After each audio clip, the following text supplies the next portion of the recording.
Hello, friends. This is Trip, and I have a little something to share with you, all ye readers of the Process This Substack.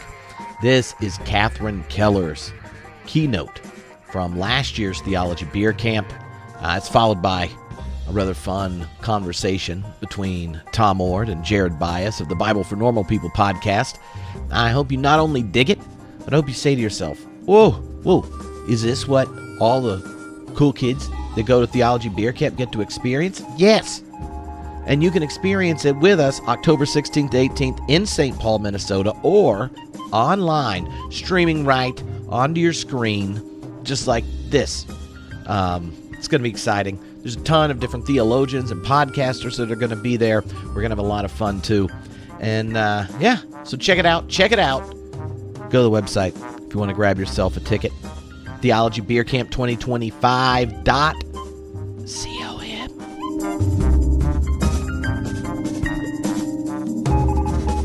Hi there. So, of course I can only offer my grateful amazement to Trip friggin' Fuller, and say that I'm very honored to take part in this great beer barrel of a conversation. So my beer got labeled "The Unknowability of God is an Adventure, Not a Threat." Somehow that got locked in as a title, so I'll go with it. A final talk should somehow bring some closure, I guess, shouldn't it? But this beer camp conversation might not allow that. It has just been too full of disclosure. And disclosure in Greek is apocalypsis, an unveiling. And I keep finding it revelatory that even the biblical apocalypse does not yield a finality of closure, an absolute the end. It's not in the Bible, that the end. So this camp's conversations open into the future, particularly the future of God and its openness. That means the conversation opens into a certain unknowability, which I do hope to link to the posture of wonder, which was the other part of my assignment. Wonder, actually, may be the key to reading the unknowability of God as an adventure rather than a threat. But you may, understandably, wonder, what does divine unknowability have to do with wonder? Doesn't unknowing just leave us in the dark? Well, maybe. But if that unknowability means not just ignorance, but mystery, then it does hint at what Rudolf Otto in the 19th century, you heard of him? Called the mysterium tremendum et fascinans, the mystery which causes us to tremble and at the same time attracts us. It's awful and awesome. Like the ancient Christian mystical metaphor of the darkness as the darkness that glows, the luminous dark. I've spent considerable time with this luminously dark theology of unknowability called apophatic, meaning unsaying. In this tradition, God cannot be captured in language, so we need to unsay whatever we say about him, her, it, them. Nicholas of Cusa's 15th century teaching captured me, though he didn't play with the pronouns. Cusa names how we finite creatures cannot know the divine who is infinite. We don't, with our finitude, have that capacity. We can, however, know that and what we do not know. Cusa called this the docta ignorantia, the learned ignorance or knowing ignorance. That's not just any old ignorance like, who knows? We do get clues, hints, when we enter what Cusa called the cloud of the impossible. A dense opacity surrounds divinity. For Cusa, the creation itself, not just us, is made in the image of God. And so the creation partakes of that unknowability. And with this learned ignorance, Cusa made startling strides in early astrophysics. In fact, this theologian of unknowing may have been the first Western thinker to know, that is, to claim, to argue, that the Earth is not the center of the universe. They don't teach you that in high school science, that it was a theologian first. In other words, such knowing ignorance does not repress our efforts to understand anything. On the contrary, it makes for better knowledge. With Cusa, it opened up an adventure in theocosmology, knowing amidst vast unknowing, an embrace of the mystery as to be explored in wonder. And so Whitehead, who, like Cusa, was also a great mathematician, and you know that's the progenitor of process theology, Whitehead said, philosophy begins in wonder, and at the end, when philosophical thought has done its best, the wonder remains. He was actually quoting Socrates, who said, wonder is the feeling of a philosopher, and philosophy begins in wonder. But in Christian theology, the Socratic, Platonic legacy has often worked the opposite way, hasn't it? For certainty, not wonder. What a tragic irony of our civilization that the philosophy that got hooked up with Scripture to produce theology lost this feeling of wonder.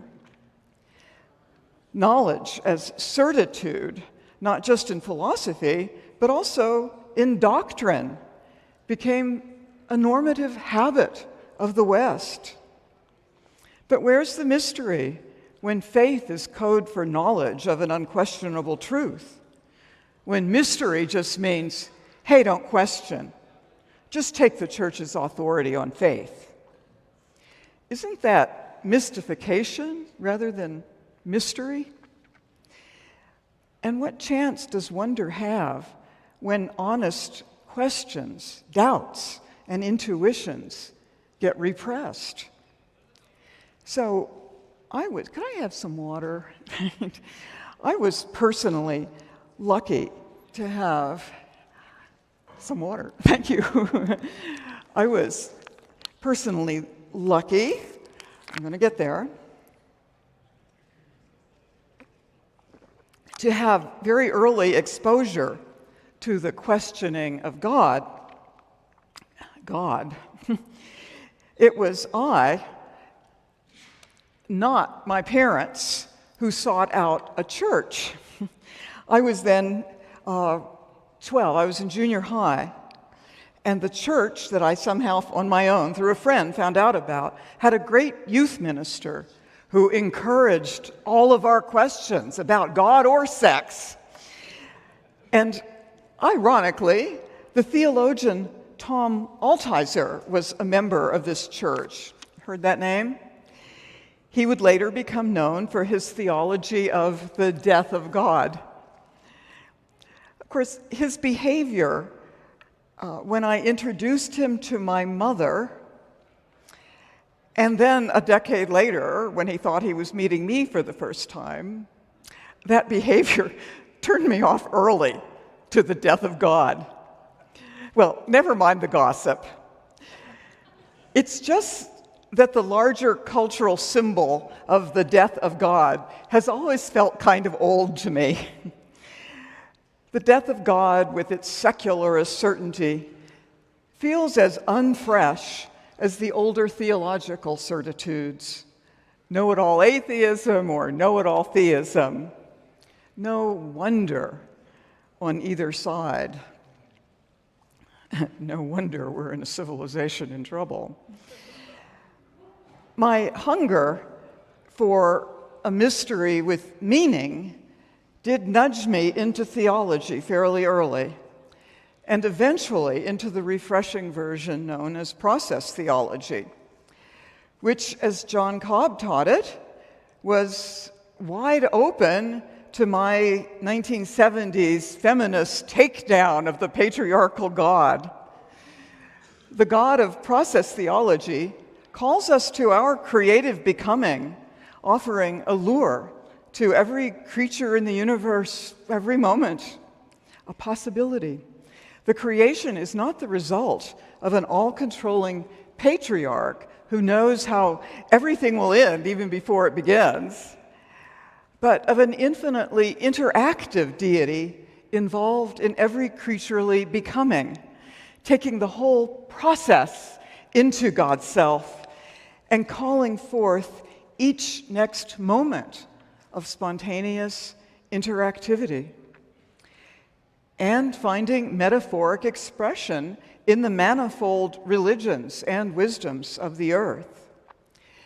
It's a God who, moment to moment, lures forth fresh actualizations, not ex nihilo, not actualizations out of nothing, but from the dark potentiality, the deep, creatio ex profundis, I've nicknamed it elsewhere.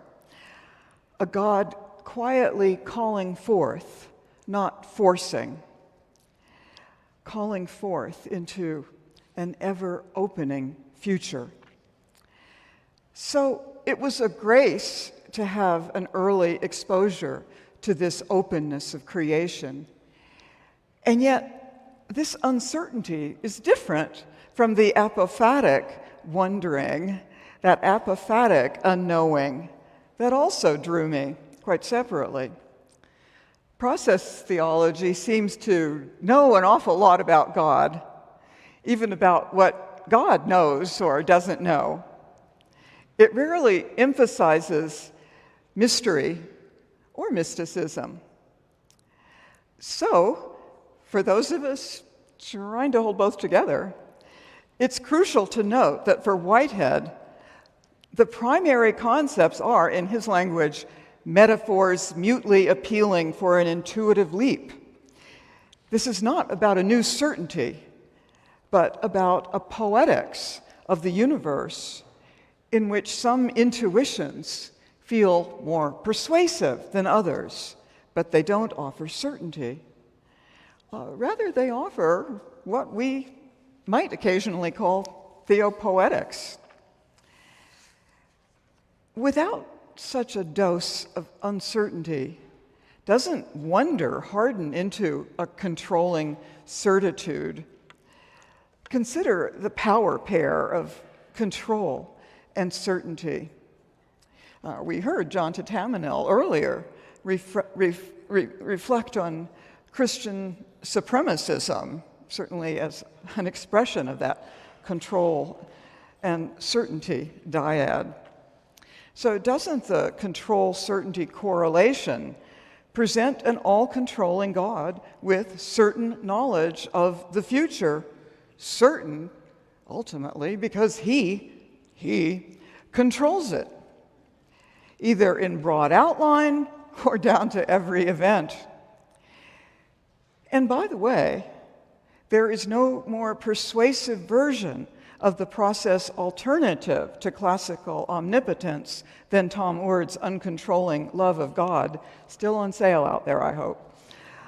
Omnipotence morphs with him into amipotence, A-M-I. So an amicable power, love power, the hierarchy of controlling power, thus, in such process theology, gives way to a cosmos of open relationality. But the question persists. in a theology of open and relational becoming, what kind of a future does God have? God as a concept in our civilization, and God as a reality, a live reality for our species and its faltering civilization. A God so very connected to ecological, social justice, and pluralist movements. A God engaged in the kind of religious multiplicity that John Tatamaniel was bringing home today. Even if such a God feels promising, of course, we can't know that this is the truth about God. But how could there be certainty about the future of a theology and its God that is a theology that grants an elemental uncertainty to everything, as process does? From the quantum level on up, there's the indeterminacy. To know everything in advance would be a great bore to his theology's adventurous God. It's truly this relational God, a God of advent, advenire, an adventuresomeness, a God always yet coming. This advenire does not render God incomplete or imperfect. That's a simplification. But it hints at a God who is ever coming, indeed ever becoming, in some unknowably infinite and open-ended sense. That's why it might be worth considering that the unknowability of God may really offer an adventure rather than a threat. The unknowability is never total. That's important. It's not an absolute abyss. But it echoes the old docta ignorantia. It's not a know-nothing ignorance, but a wondering at the limits of our own knowledge, a wonder happening right there at the limits.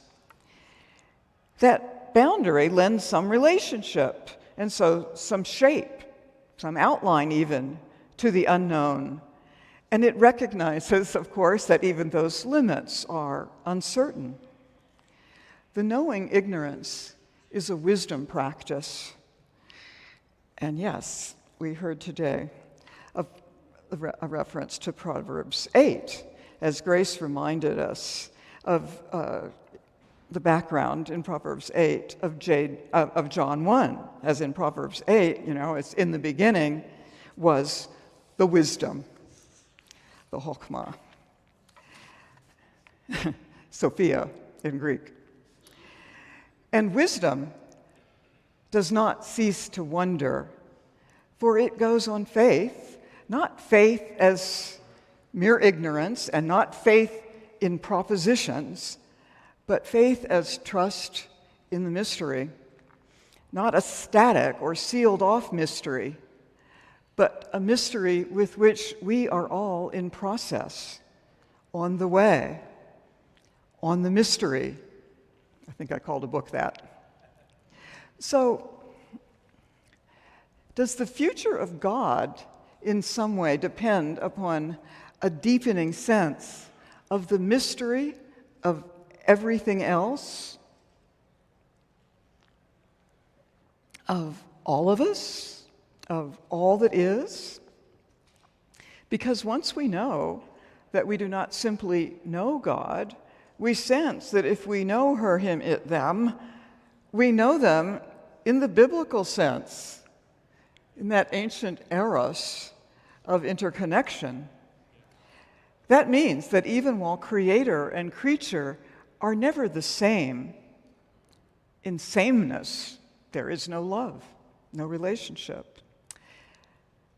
Neither can we draw any sharp and simple line between them. So nowadays, doesn't that mean that the future of God must raise for us the question of the future of the creation, at least our little bit of it. Oh, that little green-blue marble. And both of those futures, divine and terrestrial, are unknowable because the future does not yet exist, and so by definition can't be known, certainly not with certainty. But again, unknowing does not reduce us to ignorant silence. There's all too much to be said. For instance, that human future is charged with unknowables that we now know are monstrously threatening. I hate even to say out loud, November 5th.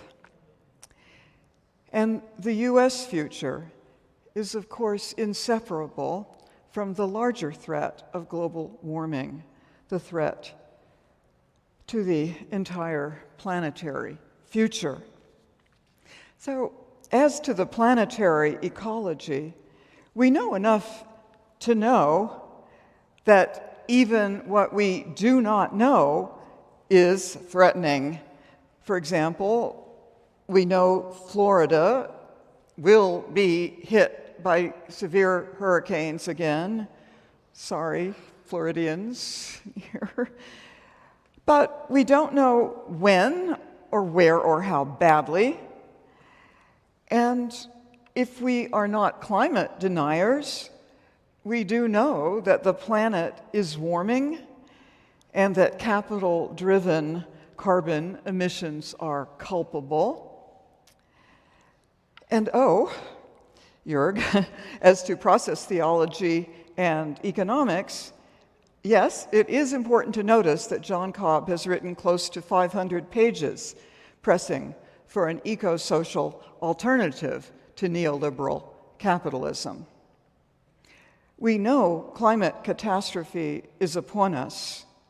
I don't mean just process theology, I mean us. But we do not know if there will be enough human response to make enough of a difference while there is still enough time. Those known unknowns are not based on ignorance, but on the science. So the climate gives us all too much to wonder about. Yeah, but that kind of wondering associated with the verb to wonder signifies questioning, uncertainty, as in, yeah, we wonder what will happen with our civilization given climate change, et cetera, et cetera. That verb to wonder doesn't sound one bit like the posture of spiritual wonder, does it? Which is the noun wonder, as awe, as response to the unknown, even to that mystery we sometimes do call God.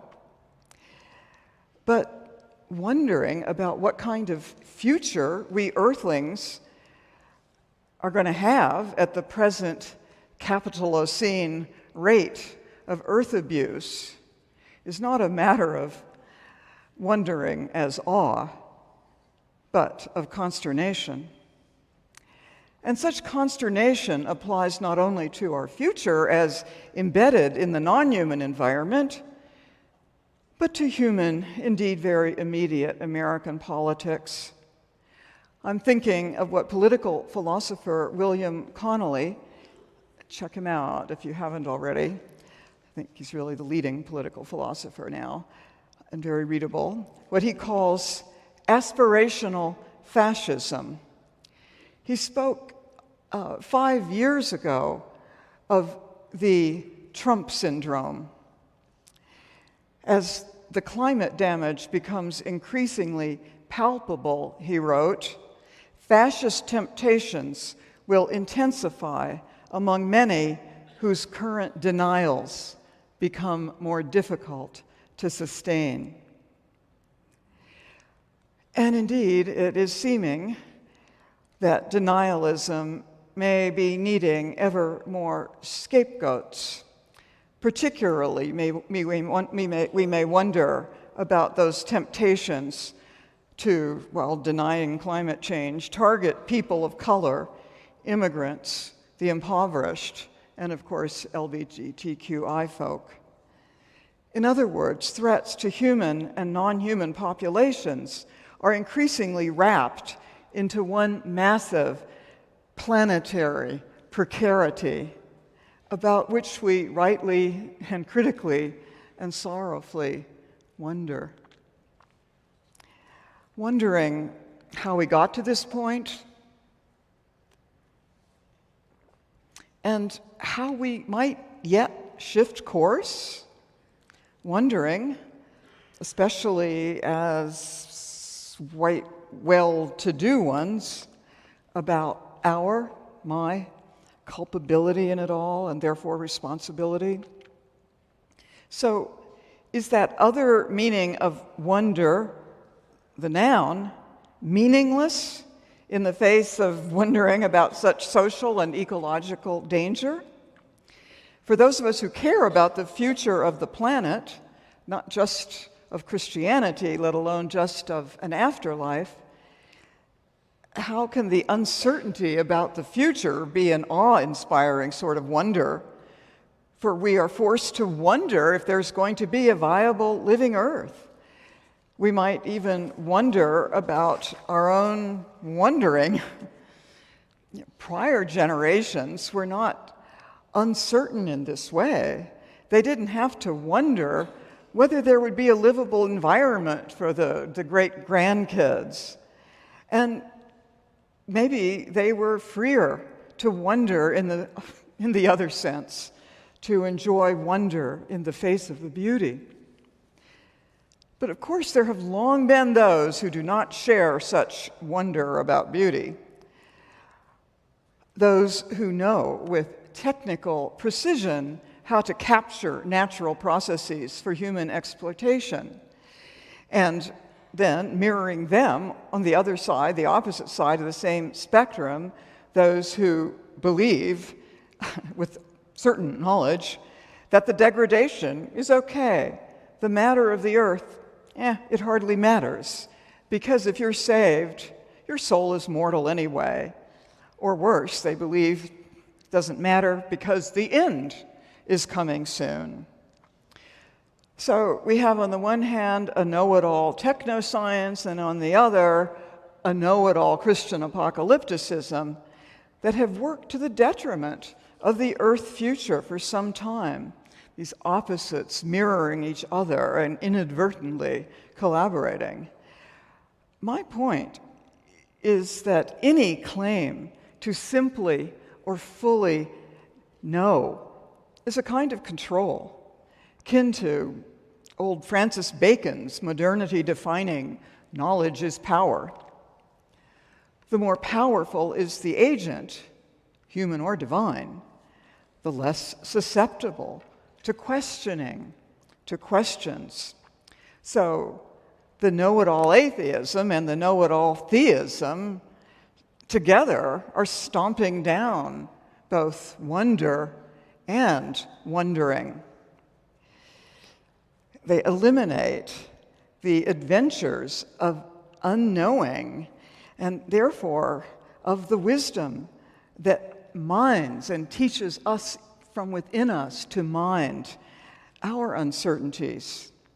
So I'm guessing that we won't manage to push back against the full spectrum of know-it-allness or know-it-allism without the motivation that wonder provides, not only as critique, anxiety, and anger, which are, of course, key to public motivation and resistance, but not without maybe wonder, maybe the beauty of all us interdependent earthlings does glow. in the darkness. For most of us here, such a sense of wonder is not separable from the liveliness, the life of faith, of hope, of love. And therefore, it's not separable from the edginess of wondering, the questioning, the challenging of deadening systems, political and economic. It's what Jörg Rieger calls the need to rethink everything, because it's all inseparable, at least in this broader sense of wonder. So might we preach and teach a disclosive apocalypsis with energies of urgency, not just emergency, of fresh creation in the face of whatever destruction, an urgency that embraces the unknowable and therefore the adventure of a future that is ours, and yet that is also the future of God, who is always, always, always returning, always in process. Still, we must surely wonder how real, how totalizing the death of God and the death of our ecology together might get. Yet the very real threats of death need not kill the wonder. On the contrary, I find that precarity can disclose preciousness, the beauty of a luminous darkness. Maybe you've had that experience. So I'm hoping that we can hold both senses of wonder together. The verb to wonder, that is to question, and the noun wonder, that is awe. Those two meanings actually seem to come together in a little song that you know, a poignant song found in Appalachia in 1934. It was being sung by a little girl wearing nothing but rags. I wonder as I wander out under the sky. Apparently, in the first hearing, she just sang that verse over and over again. But then another version was discovered in the second verse, and we won't have time to discuss the Christological economics that are implied, that Jesus, my Savior, came down for to die for poor only people like you and like I. I wonder as I wander out under the sky. In the poiesis, the poetics of a questioning that may still wander in wonder, our collective adventure is unfolding. As we wander in the beauty of the sky, a sky being carbon poisoned and overwarmed, a sky enveloping the world's poor who will suffer the most, enveloping the rest of us too. The wondering does shadow the wonder, but even the most painful wondering need not banish the awe. Apocalypsis retains its double meaning, a disclosure that is so awful that we wonder how to go on, and an opening awesome enough to recharge our resistance to the causes of hopelessness. As to the future of God, well, you may you will unsay whatever I say. But I, for one, do think that there is such a future, a God future, ever-stirring wonder, into which we will wander, adventurous and wondering, if we let ourselves. So I end with Elia Delio's ending of her little book, The Not Yet God. It takes the form of a prayer to that becoming one. And it is not yet clear what you shall be, for we shall become something new together. Amen. Thank you so much, Catherine. Catherine is one of my heroes, and it's such an honor to give a response to her and this engaging lecture. I want to talk about mystery, which is something you and I have talked about, Catherine, and Jared, our host, he and I have talked a lot about. I have been wrestling with the mystery card for a long time. And this morning I woke up at 3:30 and I had an idea. And I thought, I'm going to try this idea out on you. So here goes. If it flops, that's the way it goes. But this is what I want to suggest. I want to suggest, or imagine a spectrum appear. One side of the spectrum is approximately here. The other side of the spectrum is over here. All right? And on this side of the spectrum is absolute certainty. Knowing that God exists, knowing who God is, knowing God's attributes, and having this kind of confidence that's absolute certainty. This was the model I was presented as a child. We sang hymns in my church in which doubt was evil. And in fact, we sang choruses, and the devil was the one tempting you to doubt. And so really mature people, they were certain that God exists, certain who God was doing. They had the kind of confidence, they had the kind of resolve. No one could move them off their foundation of certainty. Now, some people in the certainty camp got there because they believed they had an inerrant revelation from God in a holy scripture that was totally infallible, and that gave them the certainty that they rested in and had such confidence in. Other people found their certainty by looking at their pastor or their priest or the Pope or the church as an institution. It didn't work so well in Protestant circles, but more in maybe Roman Catholic circles. That's where I got my certainty. Others, and this was me at one point in my life, I found my certainty at church camp. I came down to the altar and gave it all and was certain God exists, and I had this kind of confidence. And but certainty can come from other kinds of experiences. A mountaintop experience, going through the woods. Some people have said, I've had a mystical experience and I'm absolutely certain there's a God and this is who God is. Or maybe it's ayahuasca experience. That's giving you a certainty. And then there's a small group of people who think that through rational arguments they can come to certain claims about God. This side of the spectrum is the certainty spectrum.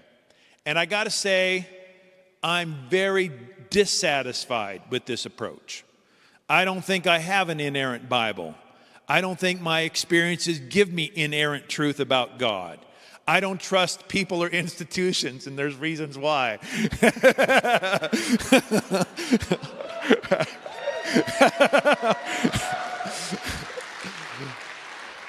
And as much as I value logic and reason, I just haven't found any arguments that give me 100% certainty. So this is the certainty side of the spectrum. Now let's walk over to the other side, through the smoke. You can see me now over here. This is the, I'll call it, absolute mystery side. or the absolute apophatic theology. This side says nothing you can imagine tells you truth about God, nothing you could feel in your heart or your gut. None of your experiences can give you something true about God, because God is totally incomprehensible, totally out there. And usually this comes in two forms. There's the more sophisticated academic form that I run into at the American Academy of Religion, and that's the form that begins with the assumption that God is utterly incomprehensible, and then says anything you feel, experience, think just can't match that. No proof, but that's just the starting point. Or in more, I'll just say it, more Reformed or Calvinist circles, you can't know anything about God because you're so totally sucky and sinful and depraved that you can't trust your feelings, you can't trust your reason, and so therefore God is totally beyond anything. And then, now let me get in big trouble, let me rip on Karl Barth a moment. You can be a Barthian and have a wholly other God, W-H-O-L-Y, an entirely other God whom natural theology can't give you any truth about, but thank God there's Jesus who comes to the rescue. I don't buy that either. That doesn't seem to me very plausible. When I'm over here on this side, I get really cold. I think, okay, God is so totally different, so totally other. Why should I even continue believing that there's a God if I can't say, feel, sense anything true about that God? I'm dissatisfied with absolute apophatic theology. Now you might say, well, of course, Tom is going to walk to the middle. And in the middle, that's the middle way. I'm a good Wesleyan. Yeah. Well, there's one form of the middle way that I think sucks too. It's a middle way that I see in the academy and in the laity all the time. It dabbles, it's got a few things that we have with certainty, and then it sneaks in mystery when the questions get tough. I'm certain there's a loving and omnipotent God, but then I ask about the problem of evil and suffering, and they say, well, it's a mystery, I don't know. Or they say, God is in control, God is working everything out, but we also have free will. And I say, well, if God controls everything, how can we be free? Oh, it's a mystery. Play that mystery card right there. Or they say, God is present and active and revealed in all of creation in my heart. And then I say, well, why isn't that revelation more unambiguous, crystal clear? Why doesn't everybody have that kind of experience to give that mystical certainty about God? Oh, God is hidden. Deus absconditus, to use the Latin. God withdraws and hides. It's a mystery. There's lots of sophisticated forms of this middle way that takes some of the mystery, but then when the going gets tough, reaches into its back pocket and plays that mystery card. Ka-chunk. God's ways are not our ways. Who are we to know the mind of God? It seems so humble. But those folks don't seem to take seriously the possibility that they shouldn't be certain about some of the things that they say they're certain about when it comes to God. And I'm 100% with Catherine in thinking that one of the things we ought to get rid of is that omnipotence thing. The idea of a God who does control or even could control leads to insurmountable problems. But what I want to do, and ask Catherine to see if this kind of fits where she's at, is to propose a fourth way. It's also maybe in the middle, I don't know. It says this: I'm not certain there's a God. I'm not certain about who God is and what God is like. I don't have that kind of foundation that I can rest on and be totally 100% confident in. However, I think there's good arguments to be made for this God. There's things I experience and feel that seems to suggest that kind of God. I've seen it in other people. I've heard good reasons. I've been in the world and seen a kind of beauty that seems to point to something bigger, something transcendent. I'm not certain, but I'm also not just acting on blind faith. There seems to be some evidence of some sort that I can't stack up to get to the 100% certainty, but I can make a case.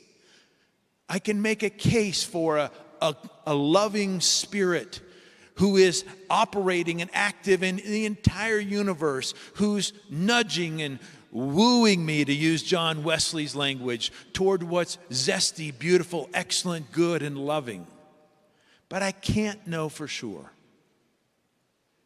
In fact, maybe we should call this middle way, and I'm coming up with this right now, the risk or the adventure approach. It's not absolute mystery. It's not absolute certainty. It's taking a risk.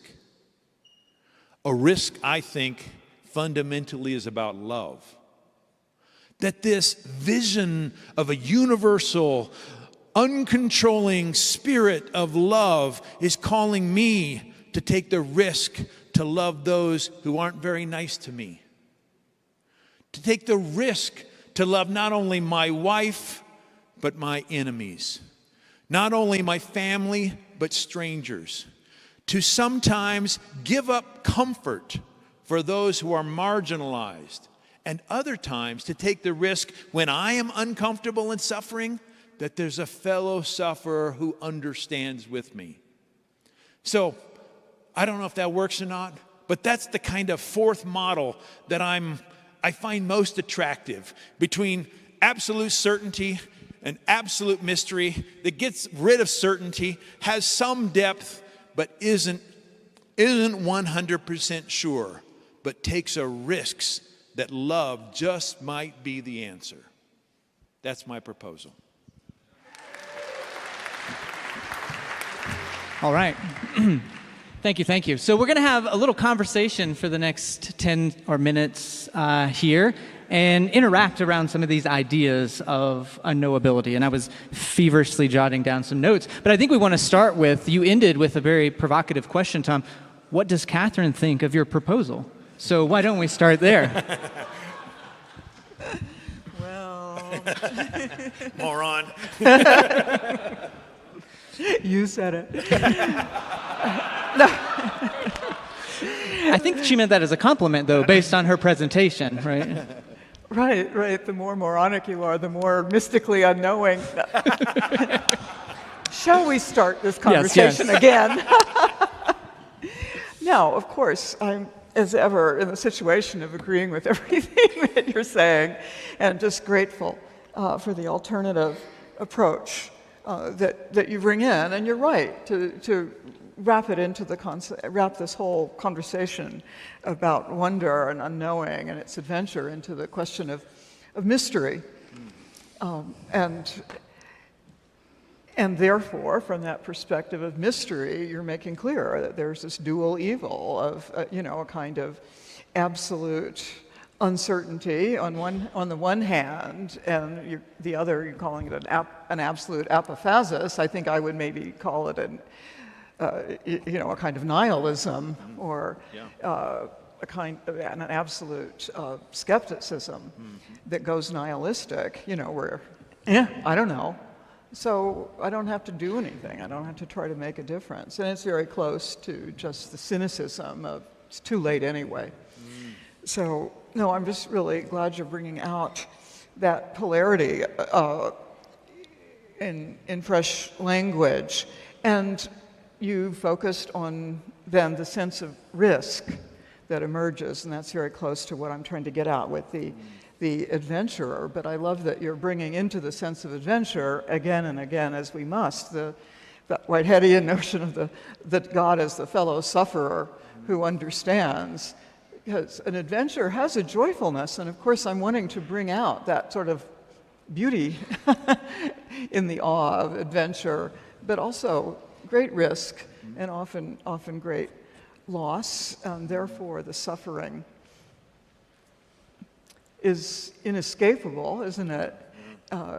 And it's very sad when one has loved ones who get even more miserable in their suffering because they're praying and praying for God to fix it, to repair it, to heal it, and it's not happening. Right. That's just so common, and so many people I know who left Christianity or left their church, they're just so disappointed that God didn't come through for them. Mm-hmm. So either there is no God, or God just considered them worthless. Yeah. But the point is that there's in that sense of loss another way of experiencing what's going on if one can be open to that cosmic compassion. Yeah.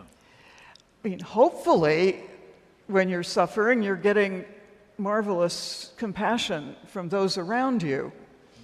Hopefully, even from your church. But whatever else is true, and whatever goes on with community, in particular, however isolated you get, I just pray that there is that experience of the fellow sufferer who understands. But that's the alternative notion of God here, that it took Whitehead, strangely, to make clear and process theology to develop the God who suffers. Actually, Jürgen Moltmann was developing a notion of the crucified God, the suffering God, almost as early as process theology, not as early as Whitehead. No. I talked about that with him a lot, so it was more of a tease, because what he did is of incomparable importance, and process thought is in its own way, but there's this shared, very radical in terms of the whole 2,000 years of Christendom, understanding that God is not the unmoved mover. I shouldn't say 2,000 years, I mean it's about 1,700 years since we've had that doctrine of God as this changeless, unmoved mover, God who moves things, but is unmoved in the double sense, is not affected, changed in any way, and is not emotionally touched. Right. That's been just, straight dogma for every denomination. And so it's the Reformed theologian Moltmann on the continent, and then process theology, multi-denominational, that really breaks through to the sense that if God is the God of love, if God is the God who in a distinct, indeed unique form was embodied and died the most horrifically suffering death possible, that is a God who suffers with us. Yeah. And would continue to suffer with us. It's not just that, there was this one-time suffering. God came down and died on the cross to fix it all after it. And if you have faith, you'd be fixed too. You wouldn't have any suffering to go through. So anyway, it's just to say I appreciate how you're enriching and complicating with this sense of the fellow suffering, this whole sense of the middle way, of a risky adventure that is our faith, that is partly speakable and sometimes just goes into silence, right. A painful silence or a meditative silence. But yes, I'm glad we're not staying silent here. Can I follow up with, when you brought up the word risk, and tying it to this knowing or not knowing, and sort of create this a spectrum, I couldn't help but think of, as we try to integrate, this quantum revolution, right? So some of this process thinking is before quantum mechanics and these sciences get down into the philosophy of things. I couldn't help but think of the word probability. So can you talk about the idea of, so bring that scientific notion into this relationship of risk and knowing, using a notion of probability? Yeah, I think probability has an inherently relational aspect, because probability says, well, we have to look at all the factors and we look at all the possibilities and how they might interact and mix, and we can't be 100% sure this or that, but it seems more likely here or less likely there, and that seems to be a fundamentally relational kind of view. Well, we believe in a fundamentally relational God. And so what do you know? That probability stuff works really nicely with the way we think about God. Yeah. Oh, that's a really great connection to make, of the probability to the relationality, because it would just be sheer uncertainty if there weren't meaningful relationships. Yes. It'd just be absolute indeterminacy. Right. But what I think we're talking about, and we're both getting some of this from process theology, is a universe in which things are related to everything around them. Ultimately, everything's related to everything that is, mostly very indirectly, sometimes very directly. And I'm not the same anymore as I was a minute ago, because I'm feeling your moods, I'm hearing your words, you're becoming part of me. So this is a kind of radical relationality that we get in process theology, but it's not just human. Right. It emerges. Quantum. Yeah, no, I have to say, it emerges, and you know this, I mean, it emerges for Whitehead in the 30s because he was one of the leading mathematicians on the planet. That's what he did. And so he got the new quantum physics just as it was being articulated. He got it. It didn't send him to bed like it did Heisenberg for a week, I think. He got excited by it because he was really ready to recognize the sense of an indeterminacy, a spontaneity at the base of everything that at the human level is what we call freedom. But it goes on down, that it's a cosmos with this radical uncertainty. But it's not just chaos. It's not just unknowability. Right. This is an uncertainty that it took brilliant minds to learn about, to know about. And in every moment, our relationships give us so much that we are feeling and knowing indirectly and intuitively, and partly knowing very consciously and directly.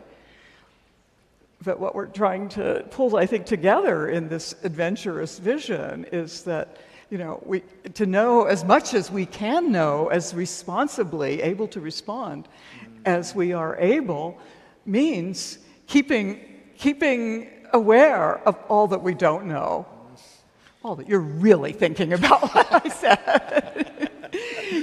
And the deeper knowledge that you have of the physics that I don't. So to be mindful of what we don't know seems to be part of the sharp edge of the indeterminacy that goes all the way down to the quantum level of the cosmos, and good. All the way up and out to the divine level in the process vision. So we I think maybe only have time for one more question. And I want to try to, this can get very abstract or difficult to wrap our hands around. So maybe to make it practical, you're talking about this learned ignorance is sort of the concept that we're talking about. And, for me, when I think about ignorance or this learned ignorance, it's a threat to power, because the powerful want to keep the status quo in place, what we know, that's what we want to keep in place because that's what keeps us in power. So this learned ignorance is not a passive apathy, but it's a resistance. Yeah. It's a managing not to know what everybody already knows, right? It's that creative endeavor. But how might one cultivate this as a virtue? How do you cultivate a learned ignorance, the basis of which I think we're talking about wisdom? How does one cultivate that in-betweenness, where it is not an absolute ignorance and it is not an absolute knowing? That's tricky. So are there practices, practical things, practical ways of thinking about it to engender this virtue as a virtue, as a value? Any thoughts on that? Well, I think the virtue is probably humility, that we aren't cocky and arrogant to think we know it all. Yeah. And you're asking for some practical things. Here are some of the things I try to do but don't always succeed. I try to begin sentences with, it could be the case, or I'm wondering if, the wonder, I'm wondering if, or, I'm not positive, but I think maybe. Those are conversations of humility that aren't going to absolute nihilism or absolute unknowing. It's making a proposal that could be wrong, and being open then to being changed and criticized and having a shift in perspective because there's more evidence that comes on or better arguments. Yeah. Those are the first things that come to my mind. Yeah, that's great and so important. I'm going to remember that. But it's been hard for me to learn. I'm 71 and I have so much more to learn. But the practice of uncertainty in precisely that way, because it took it took like the first 10 years of my conscious life, the teenage years on into the later 20s, to stop that, to develop more confidence with a woman, to have a woman's voice, to overcome the sense of being silenced and passive. So the danger then for me, and for a lot of other women, is almost overcompensating and then becoming too certain. And that was okay for 20 years or so. But the practice of humility becomes very inviting. And the other practice, more of a spiritual practice of an ongoing, is really taking some silent time. Whether that's actually a kind of Quaker or even Buddhist meditation, or whether it's just that when you take prayer time, take some time just to breathe and be still. Don't just close your eyes and start yakking at God right away and then, waiting for the answer and being disappointed. To let there be the breathing room, the silence in your spiritual practice, in your prayer. I find that it allows me to be praying a lot more of the time. That silence can kind of wrap around more of the moments. Beautiful. Well, one thing I would just say that I've noticed in the presentation tonight, you're just talking about language, is I don't think I heard one time either one of you use the word should. And I think that's powerful, that it was how might we. It was an empowered and creative motivation language. The shoulds, we often talk about let's not should on ourselves, because that can shame. I like it. That can shame us and shut us down, but I didn't hear that one time. Even when we're talking about ecological crisis, it was wonder, it was amazement, it was adventure, it was a how might we. It was an invitation rather than a shutting down. So I think that's powerful as well. And I think I can speak for a lot of people here to say just both of your work has been so incredibly helpful to reframe this black and white God into something that is more real and more relatable. So on behalf of everybody, thank you so much for your work. Thank you. Beautiful, thank you.